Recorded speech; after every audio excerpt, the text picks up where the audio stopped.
বেড়া বকরি ছেড়ে দিয়ে লক্ষ্য রাখো, আমার নবী বেড়া বকরি দুম্বা ছেড়ে দিয়ে ঘুমায়া থাকে।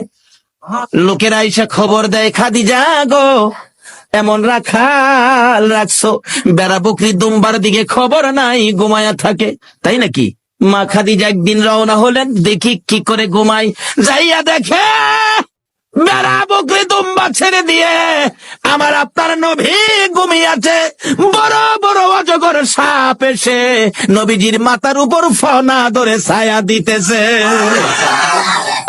খাদিজা বলেন, না না, এই রাখালের বকরি জংলার বাগে নিবে।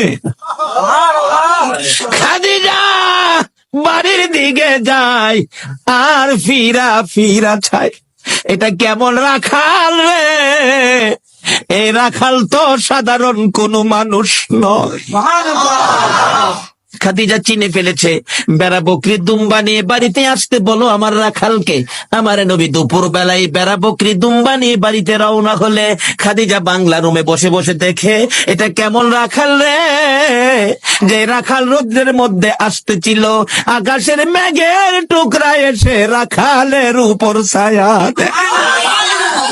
খাদিজা বলেন, মাবুদ, মাবুদ রে, এটা কেমন রাখাল আমার বাড়িতে?